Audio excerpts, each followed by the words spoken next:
Bonjour à toutes et à tous. Merci d'assister à cette présentation sur la kinésiologie. Donc le thème du jour, hein, c'est, comme c'est indiqué sur le panneau, c'est mieux se connaître soi-même pour aller mieux.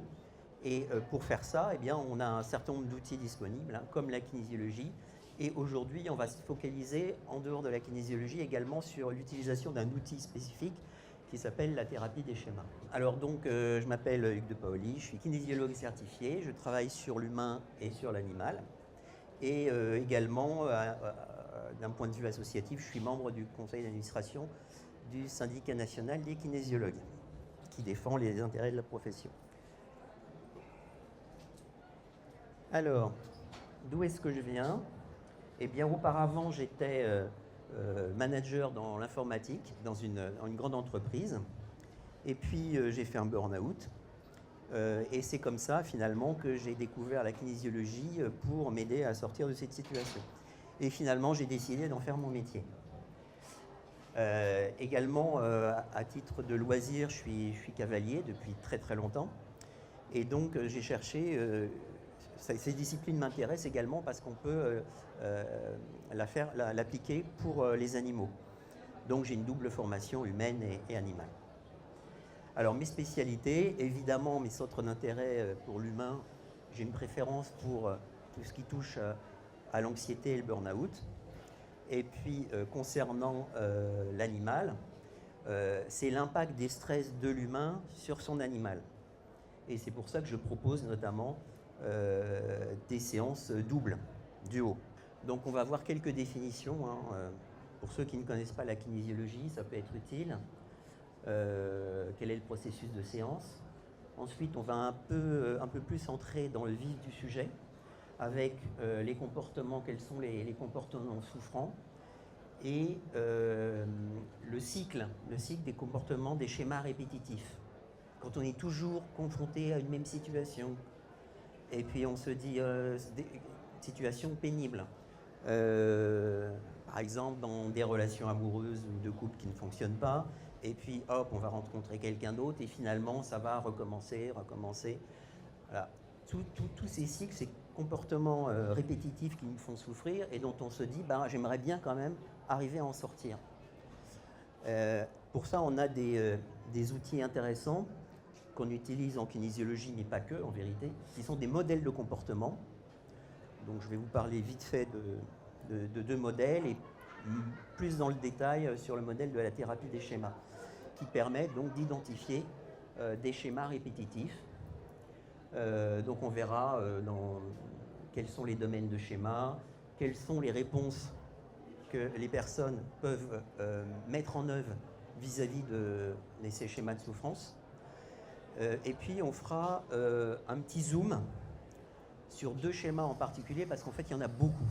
Donc, en une heure, c'est pas possible de tout détailler. Donc, je vais juste faire un petit zoom sur deux schémas, qui est celui de méfiance abus et d'échec, et ensuite deux cas pratiques sur ces mêmes schémas, pour vous donner un petit peu une illustration. Et puis, on passera à vos questions. Alors, qu'est-ce que la kinésiologie? C'est une pratique psychocorporelle, c'est-à-dire que l'on passe par le corps, on interroge le corps pour à la fois avoir des informations et pour décider ce que l'on doit faire. Hein, donc en fait, on a un test musculaire, c'est une particularité de notre pratique. On teste donc par exemple le deltoïde antérieur, ici, comme ça, le test de la personne, hein, on fait ça à la personne, et tout en posant une question fermée, c'est-à-dire de type j'attends une réponse oui, non. Et soit le test est fort, ça veut dire que par rapport à cette question, la personne ne ressent pas de stress, soit le test est faible, et donc cette question fait surgir un stress. C'est comme ça qu'on interroge le corps. Alors d'où ça vient? Ça vient de la chiropraxie dans les années 60. C'est le docteur George Goodhart, qui était chiropracteur aux États-Unis, qui a mis ça en œuvre, et puis il a eu des successeurs qui ont complété en fait cette pratique. Et donc c'est basé sur la médecine traditionnelle chinoise et pas que. Il y a énormément de protocoles en fait. Et c'est une pratique de bien-être, donc ça ne se substitue en aucun cas aux pratiques médicales. Alors à quoi ça sert? Eh ben, c'est la discipline par excellence de gestion du stress, la kinésio. Donc on va adresser des problématiques de type psycho-émotionnel, éventuellement des facteurs psychosomatiques qui peuvent favoriser la récurrence de symptômes. Donc qu'est-ce qu'on en adresse typiquement? Ça va être améliorer les problèmes de stress, des douleurs dont on ne connaît pas bien la cause ou dont on suspecte qu'il y a un facteur psychosomatique qui agit là-dessus, en plus de la cause structurelle éventuelle. Les fatigues chroniques, les troubles du sommeil, le burn-out. Également, ça permet d'aider à mieux gérer ses émotions, d'améliorer l'estime de soi, la confiance en soi, les relations interpersonnelles, que ce soit dans le domaine personnel ou professionnel, et puis les émotions qui sont désagréables comme la colère, l'anxiété, l'état dépressif. Également, c'est une discipline qui est intéressante pour accompagner les événements de deuil, les situations de deuil. Et comprenez ce mot deuil au sens large. C'est-à-dire, par exemple, déménager, c'est une sorte de deuil. Il faut faire le deuil de son ancien logement. Changer de travail, pareil. Finalement, c'est pas si facile que ça. Donc, on peut apporter un accompagnement pour cela. Également, c'est une pratique, notamment avec un des modules, je dirais, de la kinésiologie qui s'appelle la brain gym, ou gymnastique du cerveau. Ça permet d'améliorer les performances, d'accompagner pour résoudre les problèmes d'apprentissage, d'accompagner également les sportifs. Alors, quel est le processus d'une séance en kinésiologie? Vous voyez, là, vous avez le schéma qu'on appelle schéma psychologique de réponse au stress. C'est ce qui se passe en fait quand on vit un événement stressant. Il y a un événement qui arrive, qui provoque du stress, donc qui met en œuvre, du coup, ça nous crée une émotion désagréable, ça crée une blessure émotionnelle, et on a un comportement en réaction pour essayer de s'en sortir. Et quand le stress est assez fort, eh bien, c'est le cerveau reptilien, enfin la partie reptilienne du cerveau, qui s'active et qui ne connaît que 3 réponses possibles: lutte, fuite ou inhibition. Je fais le mort. Ce triptyque, événement déclencheur, émotion associée, comportement associé, va être enregistré de manière inconsciente dans le cerveau de la personne. Et dès que dans la vie, elle va rejouer, elle va être confrontée à une situation qui pourrait être perçue comme plus ou moins similaire, et il se peut que ce ne soit pas si similaire que ça en vérité, mais le cerveau va chercher inconsciemment, tiens, quelle est la situation la plus proche par rapport à ce que je connais déjà. Là, je suis en stress, donc il cherche dans sa bibliothèque et il prend ce qui est le plus proche, même si c'est qu'à 60%, et hop, il rejoue le comportement automatiquement. Et c'est pour ça qu'on a l'impression d'être prisonnier un peu, en fait, de ces comportements désagréables. Alors, on va entrer un peu plus dans le vif du sujet sur les cycles de comportement souffrant répétitifs. On est dans un cycle où on se dit, eh bien, je suis en train de revivre toujours les mêmes situations de souffrance et je ne comprends pas pourquoi. Donc ça peut être des problèmes d'estime de soi, de manque de confiance en soi, des problèmes de dépendance affective où je suis toujours en train d'essayer de me dévouer pour autrui, quitte à m'oublier complètement. Donc finalement, je peux avoir l'impression que je m'aime pas assez, que j'ai pas assez d'estime pour moi. Ça peut se produire aussi, ces cycles, dans les relations de couple. C'est assez courant, voire dans les relations professionnelles. Avoir toujours, par exemple, avoir toujours l'impression... Oui, monsieur? Ah, vous voyez pas bien? Ok. Ouais, bah écoutez, je vous le lis de toute façon. Je vais vous le lire, je vous l'explique. Là, je suis dans le premier. Je suis là. Donc voilà. Donc ça, ces situations qui peuvent cycliques, hein, ces schémas de souffrance, se reproduisent sans qu'on comprenne pourquoi. Donc on expérimente à chaque fois des situations, donc là je suis ici, dans lesquelles on est confronté à cette souffrance, on est soumis à cette situation, au stress associé, et on ne sait pas comment s'en sortir. Donc dès qu'une situation plus ou moins équivalente survient de nouveau, eh bien, comme je le disais un peu tout à l'heure avec le schéma répétitif, eh bien, on cherche une solution pour s'en sortir. Et finalement, on met en place des stratégies de défense de type survie, hein, parce que les réponses lutte-fuite inhibition, c'est de la survie, ça. Donc en fait, on ne prend pas le temps de vraiment réfléchir, de prendre du recul. Donc en kinésiologie, qu'est-ce qu'on fait, hein? Je remonte un petit peu. Dans une séance, on va essayer de comprendre le contexte d'arrivée du stress, grâce toujours au test musculaire. C'est-à-dire qu'en même temps, on pose des questions à la personne, oralement, mais en même temps, on teste la réaction de son corps. Test faible, stress ou test fort. Donc on va chercher en fait les causes sous-jacentes de ce schéma psychologique. D'où ça vient? D'où ça vient dans le passé, dans l'histoire de la personne? Très très souvent, on trouve une explication dans le passé entre la conception et 7-8 ans à peu près. Très très souvent. Parfois même, il y a des schémas de souffrance dont l'origine est héritée de générations précédentes. Ça peut être des parents ou des grands-parents qui, et finalement, on se remet à rejouer les situations. Oui, effectivement, on en parle en épigénétique de cette affaire-là. Et bon, par exemple, ça me fait penser à une cliente, la grand-mère, je crois que c'est la grand-mère, qui avait connu la guerre, grande précarité, vraiment des conditions de vie très très difficiles. Eh bien, finalement, ça s'est rejoué au niveau de la mère et aujourd'hui de la fille. Alors, même si au niveau de la fille, c'est beaucoup moins présent, mais il reste quelque chose. Alors, vous voyez, après, quand on passe à l'équilibration, ce qu'on appelle l'équilibration, hein, un médecin, lui, parlerait de soins. Nous, on n'utilise pas ce vocabulaire médical.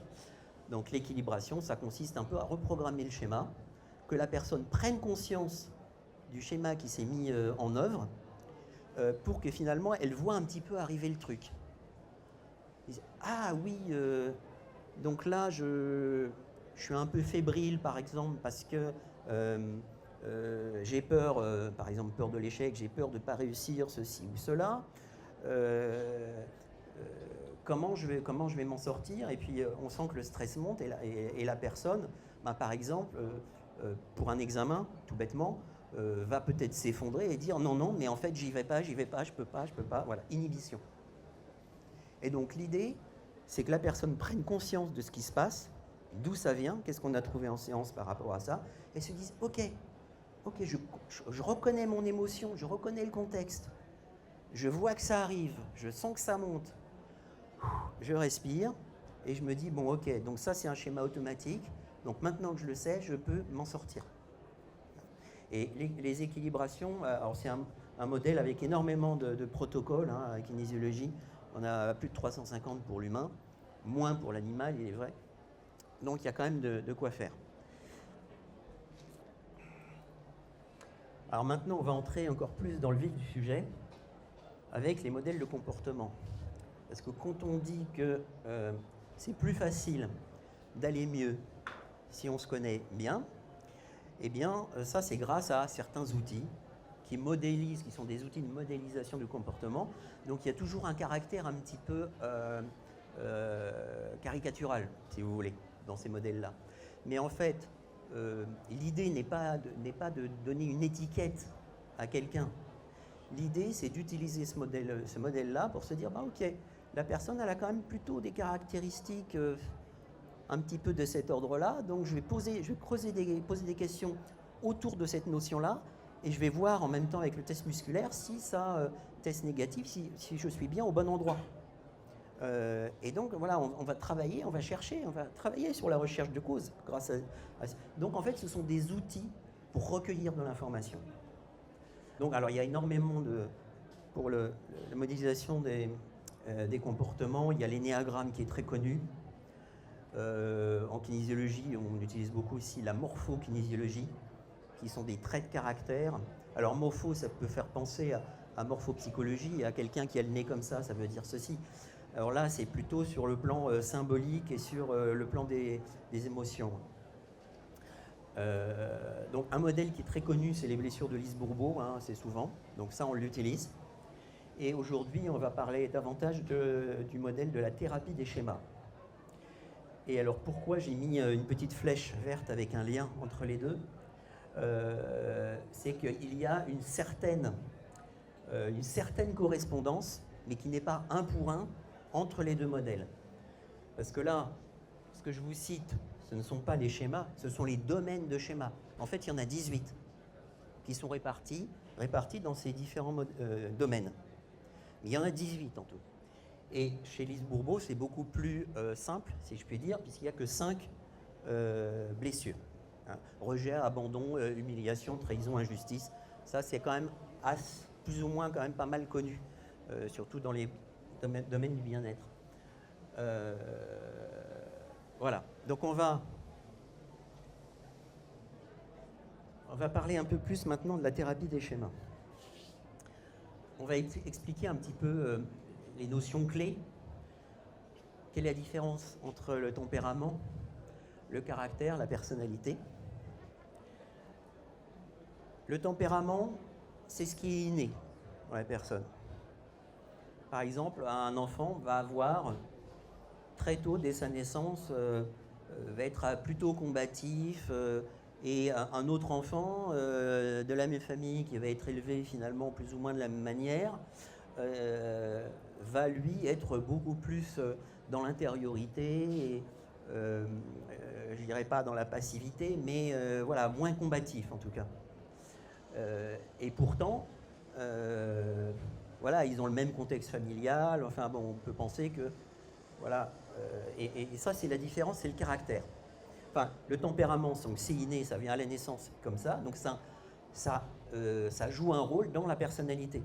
Et l'autre critère qui joue un rôle, c'est le caractère, qui lui est acquis, il est déterminé par l'histoire de la personne. Donc notamment l'éducation, hein, les premières années, l'éducation, les relations avec autrui.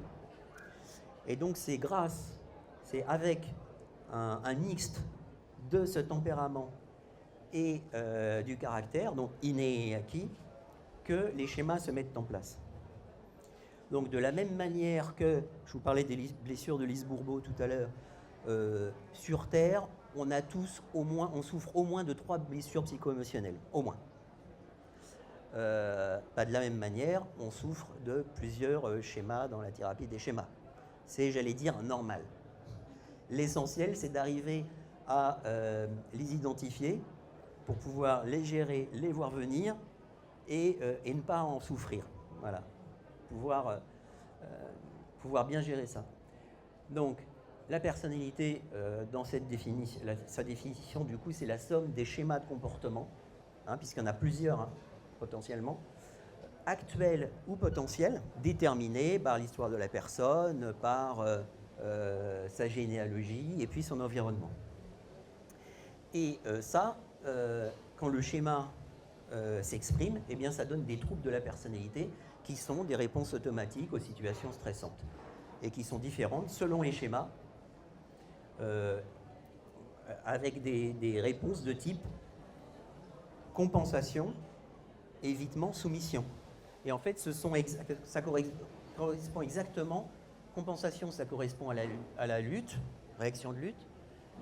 Évitement, ça correspond à la fuite. Et soumission, ça correspond à l'inhibition. Donc ça, c'est embêtant parce que du coup, ça crée des difficultés d'adaptation. Alors, un schéma d'inadaptation. Donc là, en fait, le schéma d'inadaptation, c'est ça, hein. Compensation, évitement, soumission. Donc c'est dit avec d'autres mots, lutte, fuite et inhibition. Donc ça provient d'un conflit entre les besoins fondamentaux de l'enfant et les contraintes de son environnement. Donc on va voir après quel est le lien entre ces besoins et les schémas qui se mettent en place.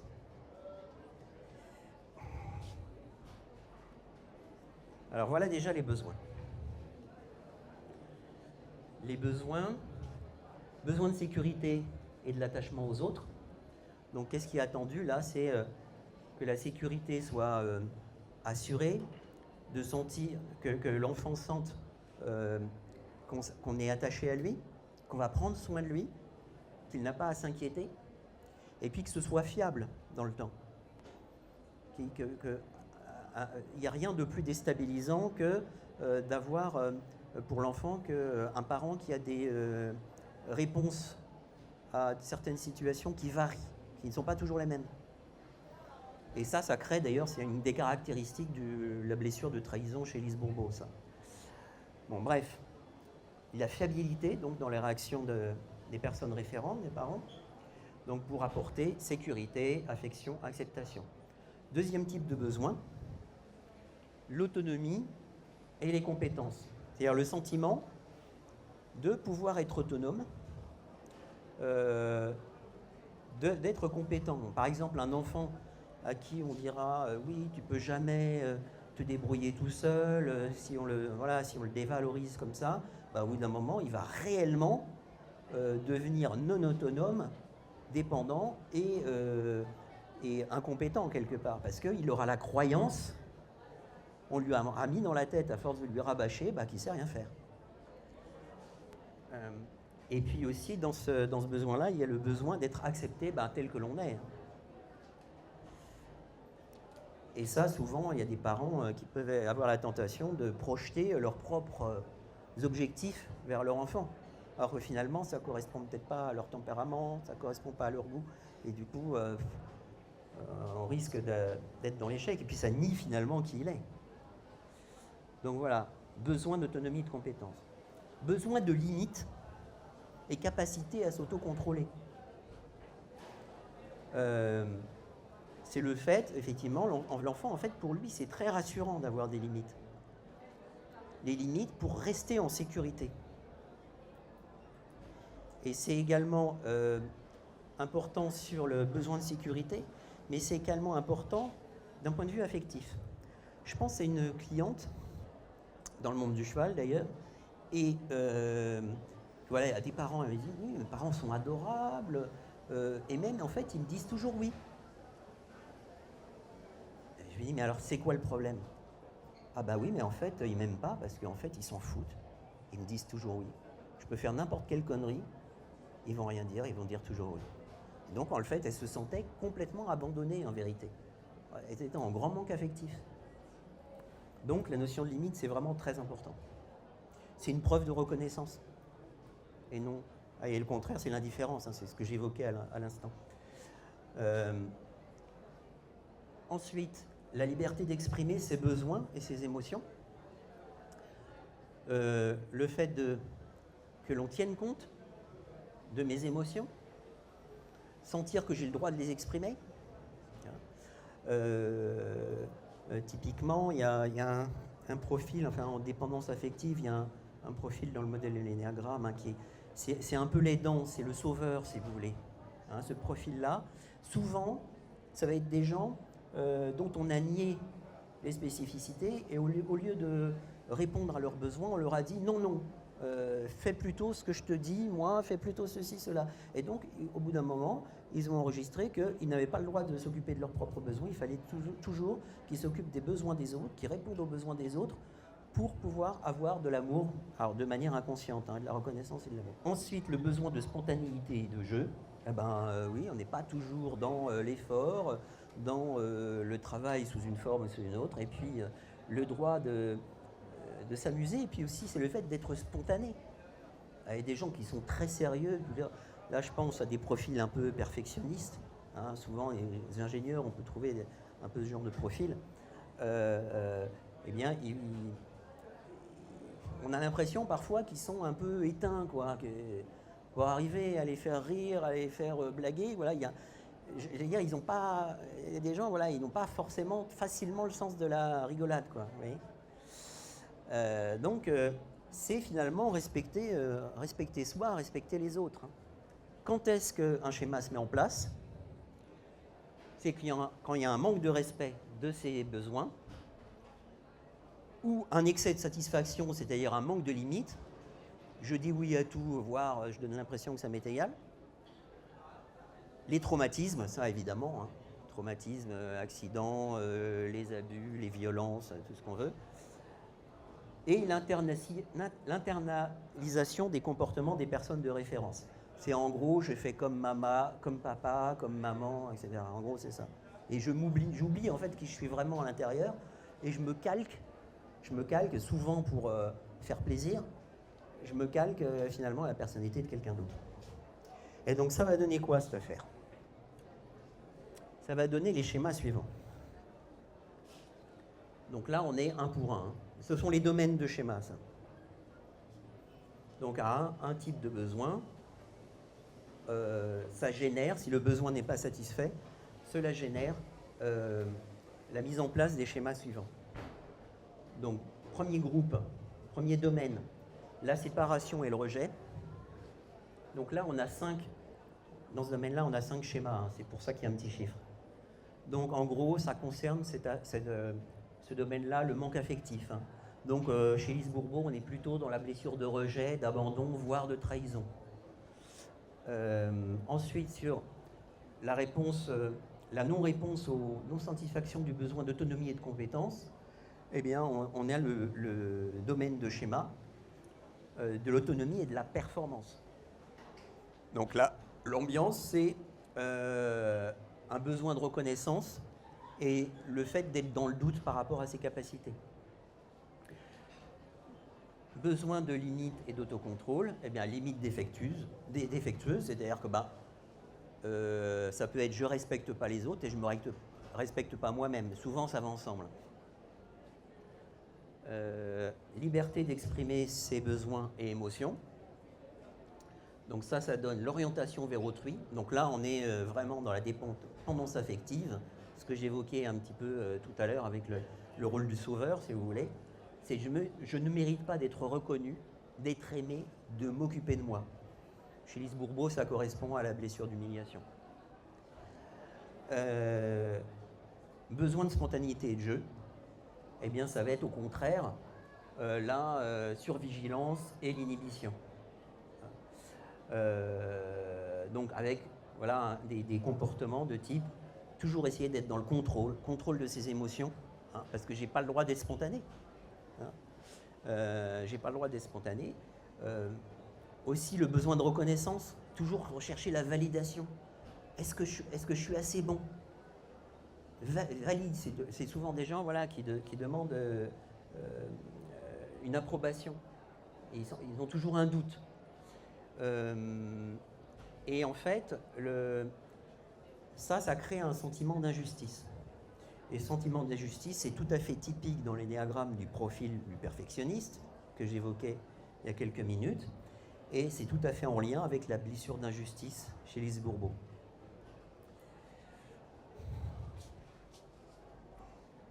Alors, une petite vue rapide, sans entrer dans le détail parce que ça va être trop long.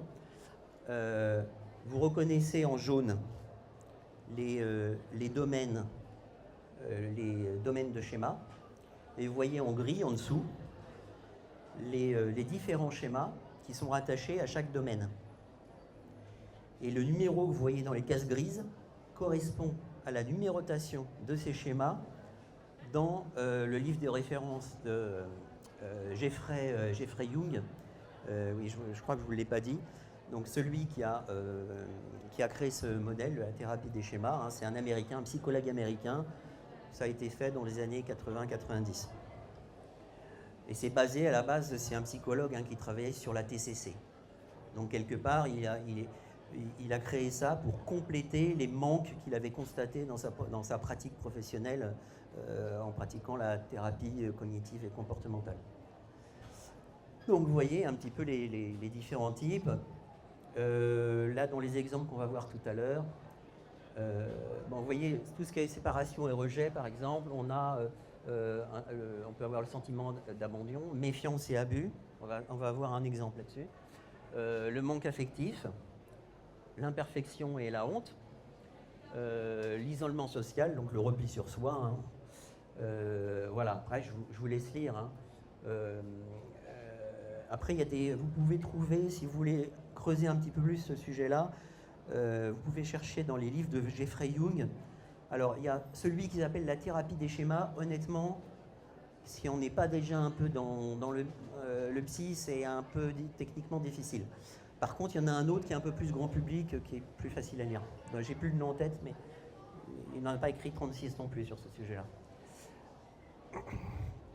Alors, on va faire un petit zoom.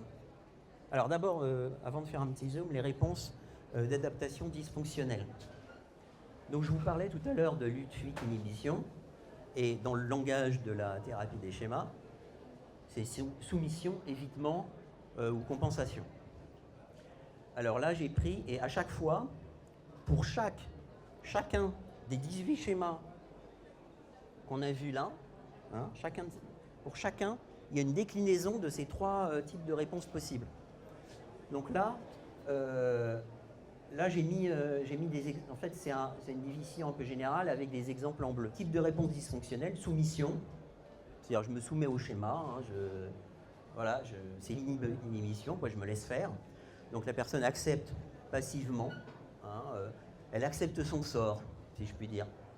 Elle revit, qu'elle accepte de revivre et de reproduire les situations et les événements qui confirment ce schéma. En fait, elle va toujours en train de dire, mais si, tu vois, je ne mérite pas d'avoir une relation sérieuse, ça ne marche jamais. À chaque fois, il se passe quelque chose, je ne peux pas faire confiance, ça ne fonctionne jamais. Donc, la conséquence, c'est qu'elle perpétue finalement, elle valide en quelque sorte le schéma. Elle se convainc elle-même. Et la personne, elle se retrouve dans un cercle vicieux, en croyant que c'est sa réalité, c'est une fatalité. Alors, exemple, un individu qui a un schéma de manque affectif va choisir toujours des partenaires froids ou indisponibles, par exemple. Le schéma, la réponse d'adaptation d'évitement, ou alors, donc c'est une fuite, c'est on évite d'être confronté, la confrontation à la situation, qui risque de mettre en œuvre la souffrance liée à ce schéma. Par exemple, si j'ai pour reprendre le même exemple, si j'ai du mal à avoir une relation amoureuse, je vais tendance à m'isoler et éviter de tenter ma chance, si je puis dire, pour ne pas risquer de souffrir. Comme ça, au moins, je suis tranquille. Je prends la fuite, j'y vais pas. Donc, il ne peut rien se passer. C'est l'évitement. Voilà, c'est c'est l'exemple en bleu, là. C'est un individu avec un schéma d'abandon qui évite toute relation sérieuse. Et puis, la compensation. Ou la lutte. Donc là, c'est plutôt une réponse inverse. En fait, la personne va aller à l'opposé du schéma. Alors ça peut paraître pas mal, vu comme ça. On peut penser que c'est une bonne solution. Mais en fait, comme c'est fait de manière exagérée, de manière rigide, dans le fait d'échapper à cette vulnérabilité, en fait, c'est pas très efficace. Et ça maintient en fait le schéma sous le tapis. En fait, on cache un petit peu sous le tapis l'histoire en donnant l'impression qu'on sort du schéma. Donc le phénomène, la réaction de compensation, elle est souvent extrême. Exemple, un individu avec un schéma d'imperfection, de honte, devient très perfectionniste et très critique dans le jugement. Perfectionniste en stress, il est très exigeant envers lui-même, il va être aussi exigeant avec les autres, et en donnant en fait ses règles, et en jugeant. Alors s'il est en stress, en plus c'est un profil qui n'aime pas du tout exprimer sa colère, parce que c'est mal, vous comprenez, exprimer sa colère. Donc ça rentrer, ça fait effet cocotte minute, et en fait il n'en peut plus, il est prêt à exploser, et il a des remarques comme ça très acerbes, très oui, mais de toute façon on ne fait pas ça comme ça, voilà. C'est une colère rentrée, mais qui peut être très violente. Et donc, ils se sentent évidemment très mal. Alors voilà, on a fait le tour un petit peu des réponses d'adaptation dysfonctionnelle. Maintenant, on va faire un petit zoom. On va prendre 2 exemples. Voilà un premier exemple. Donc j'ai pas pris ces exemples au hasard, je les ai pris parce que j'ai aussi des cas pratiques de séance qui vont avec. Donc comme ça, c'est pas mal, ça vous donne une vue d'ensemble. Donc on est dans le méfiance-abus, schéma numéro 2, et dans le domaine de la séparation ou du rejet. Alors, quelles sont ces caractéristiques à ce schéma? Eh bien, c'est la croyance que les autres ont l'intention de me blesser, de m'abuser, de m'humilier ou de profiter de moi. La personne est sur ses gardes, elle est méfiante et elle peut être très vindicative. Alors, typiquement, la question clé à poser en séance aux personnes concernées par ce schéma-là, c'est est-ce que vous avez du mal à faire confiance aux intentions des autres? Et hop, je teste. Si ça génère un stress, c'est qu'elle est concernée par ça, quelle que soit sa réponse orale par ailleurs. On peut aussi lui demander, est-ce que vous avez le sentiment qu'il y a des gens qui vous manipulent, qui profitent de vous? Hop, je teste. Et on peut comme ça poser tout un tas de questions en mode entonnoir pour préciser de plus en plus, d'une part, si elle est bien concernée par ce schéma-là, et de quelle manière et d'où ça vient. D'où ça vient dans le passé, est-ce qu'il y a un lien avec des générations précédentes, etc. Quel est le cycle qui s'est mis en œuvre. Et puis, donc, dans cet exemple du schéma numéro 2, méfiance-abus, quelles sont les réponses possibles d'adaptation dysfonctionnelle? La réponse de type soumission, ça va être « je me laisse abuser, exploiter sans réagir ». Voilà, c'est l'inhibition. Et j'accepte, tant pis, j'ai des relations toxiques, mais j'accepte. Réaction d'évitement, ça va être « je maintiens une distance pour éviter d'être dans la souffrance ». J'évite d'y aller pour ne pas souffrir.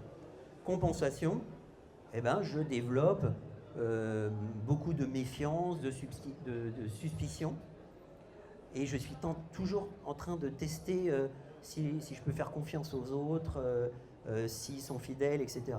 Bon, ça ressemble d'ailleurs à la blessure de trahison chez Lise Bourbeau. On a ce type de comportement. Alors, voilà pour cet exemple. L'autre exemple, le schéma numéro 9, l'échec, dans le domaine de l'autonomie et de la performance. Alors, caractéristique de l'histoire, c'est la croyance d'avoir échoué ou d'être fondamentalement incapable de réussir dans des domaines importants. Donc, typiquement, ça va être le travail, le sport, les études. Bon, la personne se sent stupide ou incompétente. Question clé à poser. Avez-vous le sentiment que quoi que vous fassiez, vous échouerez toujours? Je teste. Autre question qu'on peut poser, pensez-vous que vous êtes moins intelligent ou compétent que les autres? Et on teste pour vérifier. Et on creuse davantage pour avoir toutes les infos. Et puis là, les réponses d'adaptation dysfonctionnelle possibles. Bon, si c'est une réponse de type soumission, mais ça, on le teste aussi, en fait. En fait, la kinésiologie, on passe son temps à tester. C'est pas compliqué. Je dirais pas que c'est un robot testeur, mais presque. C'est-à-dire qu'il faut tout le temps toujours vérifier. Et on pose toujours des questions au corps. Et puis, quel protocole je dois utiliser, voilà, qu'est-ce qui va aider la personne, alors, comme une personne est souvent concernée par plusieurs schémas, je demande, je demande au corps de m'indiquer le schéma prioritaire à traiter le jour de la séance en fonction de l'objectif de la personne, son objectif de séance. Et j'énumère. Alors, il y a 18 schémas. Bon, je ne le fais pas tout à fait comme ça, en vrai, on peut faire plus efficace, mais voilà, j'énumère 1, 2, 3, 4, 5, jusqu'à 18. Et si c'est le 9, par exemple, qui teste faible, je dis, c'est celui-là qui est prioritaire. Le corps m'a dit, c'est celui-là. Et après, je vérifie en posant des questions. Je teste. Je vous en prie, madame. Oui, bien sûr. Oui, c'est une discipline. Pardon? Oui, madame demande si je prends des notes en séance et si c'est pas gênant. Alors, si, c'est quand même un peu gênant parce qu'il faut quand même écrire vite. Faut pas non plus en mettre des tartines, il faut mettre ce qui est vraiment important parce que sinon, après, on perd le lien avec la personne et c'est pas génial, quoi. Donc, évidemment, c'est pas si simple, mais c'est obligatoire dans cette profession-là parce que c'est très protocolaire et il arrive très souvent qu'on utilise, on entre par un protocole pour faire une partie de la séance, mais on n'applique pas tout le protocole parce qu'à un moment donné, le test nous dit « Ah ben non, là, il faut aller voir ailleurs. Ok, je vais voir dans un autre protocole. » Et puis dans cet autre, « Ah ben non, il faut encore aller voir ailleurs. Ah tiens, il faut aller voir en récession d'âge dans l'histoire de la personne. Ah tiens, il faut aller voir en génération. » Donc si je note pas partout où je suis passé, comment je vais faire après pour remonter le puzzle? Parce qu'après, je dis, ok, j'étais en récession d'âge, mettons, allez, à 12 ans. Il s'est passé un truc à 12 ans. Bon, bah après, il faut savoir, par exemple, il faut demander, est-ce qu'à 12 ans, une fois que j'ai tout, est-ce qu'il y a d'autres informations à chercher? Est-ce que j'ai eu toutes les informations nécessaires pour pouvoir passer à l'équilibration? Ou est-ce qu'il y a encore d'autres choses à chercher? Ben, je teste, je demande. L'équilibration, je le fais à cet âge de 12 ans, là, qu'on a trouvé avec le test, ou je dois le faire soit à un autre âge, soit au temps présent.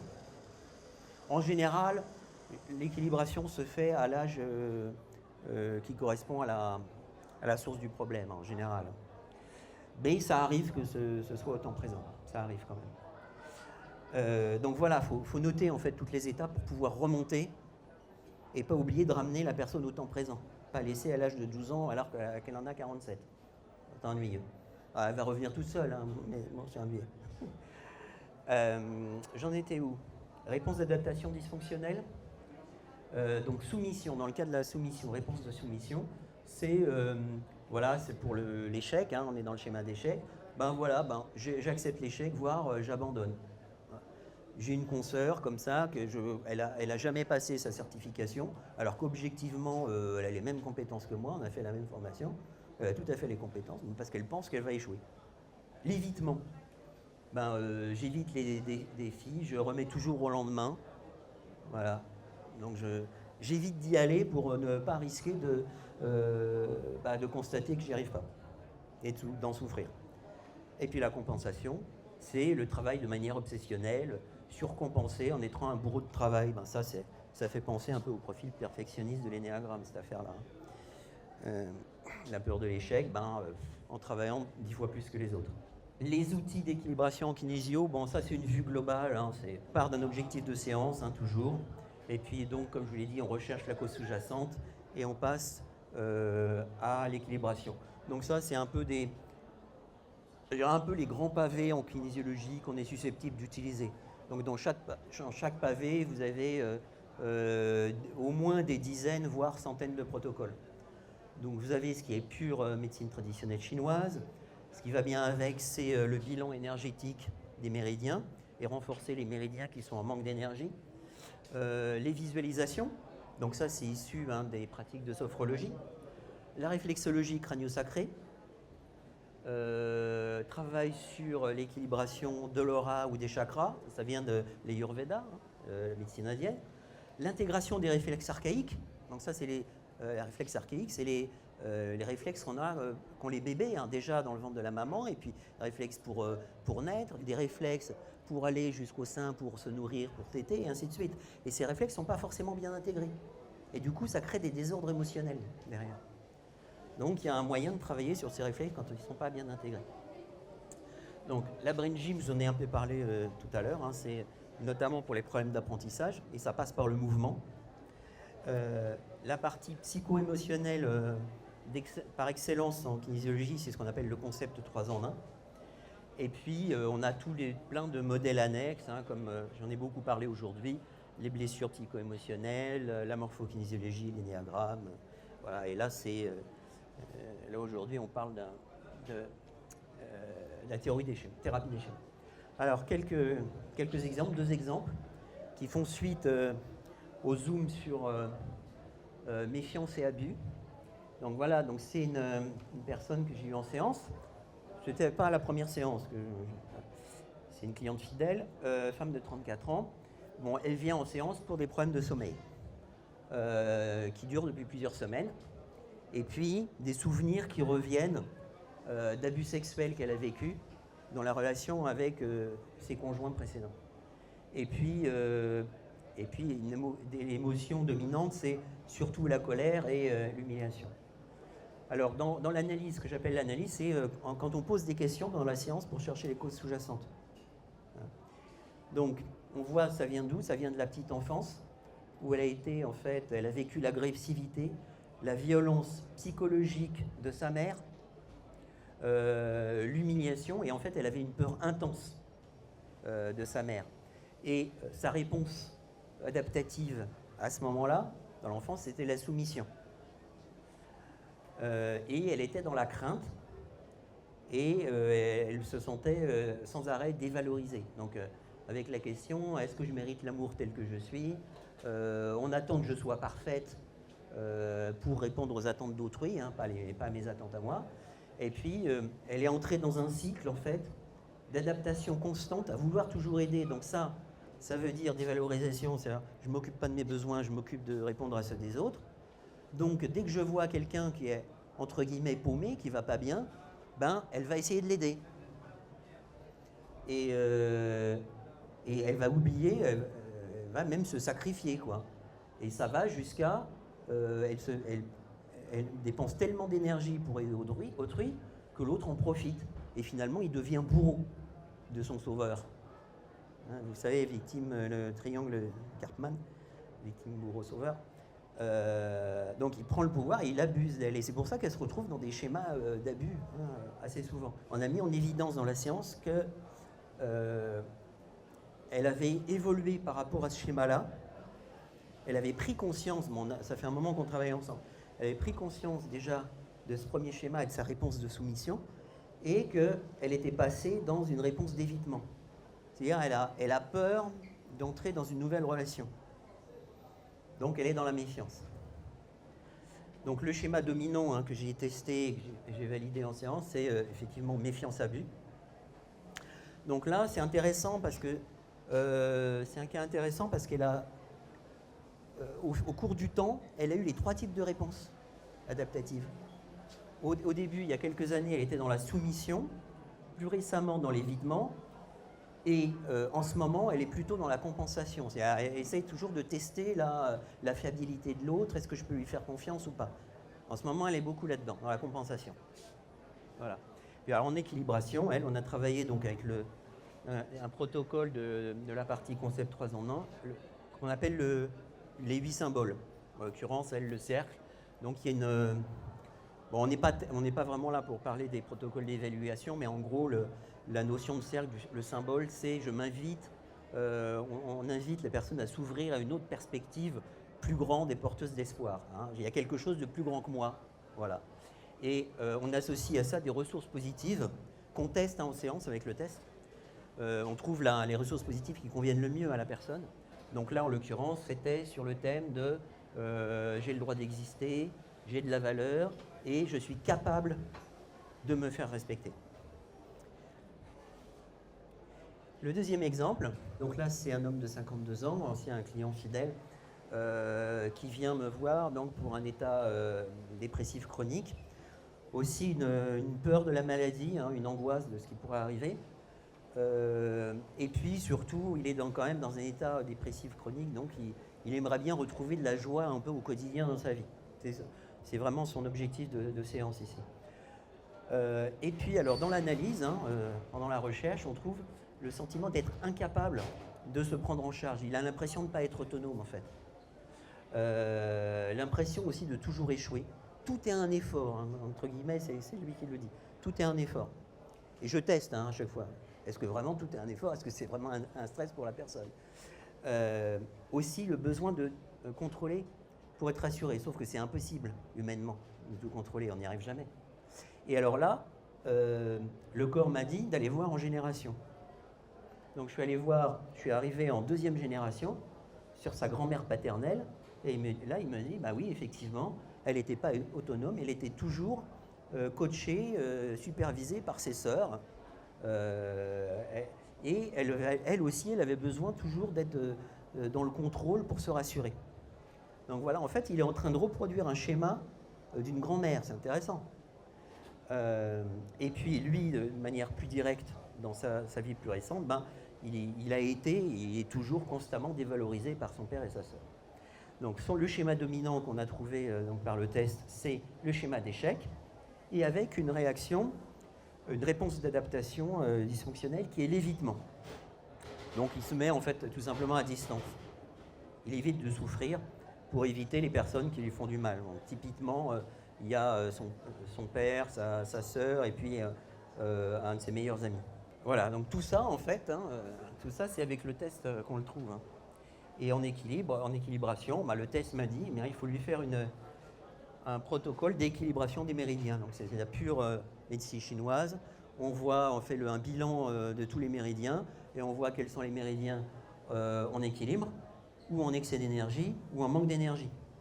Et après, on a des lois d'équilibration, on a des lois, ils disent dans tel cas, on fait ceci, on fait cela. Donc là, en l'occurrence, dans son cas à lui, il fallait renforcer l'énergie du méridien poumon, le méridien du rein. Méridien du poumon, c'est intéressant parce que l'ambiance du poumon, c'est la tristesse, ça va souvent avec les états dépressifs. Donc comme par hasard, le test me dit, tiens, il faut renforcer le poumon. Et vu l'ambiance de la séance, on est pile poil dedans. Et rein, c'est pareil. On est sur l'ambiance peur et puis manque de volonté. Ça lui correspond tout à fait. Donc voilà en fait comment on utilise ce modèle, la thérapie des schémas, avec donc ces deux exemples. Je terminerai par vous proposer une petite conclusion. Les comportements de souffrance que nous traversons sont le fruit de nos expériences de vie, de nos blessures. Évidemment, on n'en est pas responsable. Par contre, on peut prendre la responsabilité de décider d'aller mieux. Donc, à essayer de comprendre quels sont les schémas qui se mettent en place et essayer de s'en sortir. Et évidemment, il y a plein de thérapeutes qui peuvent vous aider là-dessus. Pardon, j'étais devant le... Il y a plein de thérapeutes qui sont compétents pour ça et la kinésiologie fait partie des thérapies courtes qui sont très efficaces. Je vous remercie pour votre attention. Vous pouvez, maintenant je vais vous laisser poser vos questions. J'ai deux questions. Là, c'est un outil diagnostique, mais après, pour guérir, il y a tellement de méthodes. Vous ne pouvez pas apprendre toutes les méthodes, donc vous dirigez vers d'autres praticiens. Par exemple, vous ne pouvez pas apprendre toutes les méthodes que vous avez montrées. Alors, Madame demande si je réoriente les personnes qui me consultent vers d'autres praticiens. Non, l'équilibration, ça fait partie de la séance de kinésiologie. On a 350 protocoles possibles en kinésiologie et par le test musculaire, le corps de la personne m'indique quel est celui le plus adapté ce jour-là en fonction de son objectif de séance. Voilà, il faut utiliser tel protocole. Par exemple, pour Ah non, mais en kinésiologie, on ne fait pas d'acupuncture. On demande si je suis acupuncteur. Non. Dans les protocoles de kinésiologie, il n'y a pas de protocole d'acupuncture, madame. Tout simplement. Comment vous soignez? C'est un diagnostic? Non, c'est l'équilibration, le soin. Ce que vous appelez le soin, c'est l'équilibration. On a des protocoles pour faire une recherche de cause sous-jacente, parce que je n'ai pas le droit d'utiliser le mot diagnostic. Mais comme je n'ai pas le droit d'utiliser le mot soin. Mais si vous voulez ce que vous appelez soin, c'est ce que j'appelle l'équilibration. Et on a des protocoles pour chercher des infos et des protocoles pour, entre guillemets, soigner. C'est comme une conscientisation de ce qui cloche chez la personne et Alors, oui. Donc là, la réaction, c'est... il y a aussi la conscientisation, bien entendu. Le soin, il est à la fois dans la prise de conscience du schéma qui s'est mis en œuvre et d'où ça vient, mais également dans l'équilibration des méridiens. C'est un type d'équilibration où on associe avec la prise de conscience aussi de ce qu'on a trouvé comme info. Voilà. Après, si vous avez encore d'autres questions, là, il faut que je rende. Monsieur, je dois arrêter là. Si vous voulez, on en parle on en parle entre quatre yeux là. Voilà. Je vous remercie pour votre attention. Il y a quelques flyers si vous voulez. Et puis vous pouvez toujours me contacter, ne serait-ce que pour poser des questions. On peut prendre, je sais pas, une petite audio à 20 minutes si vous avez d'autres questions.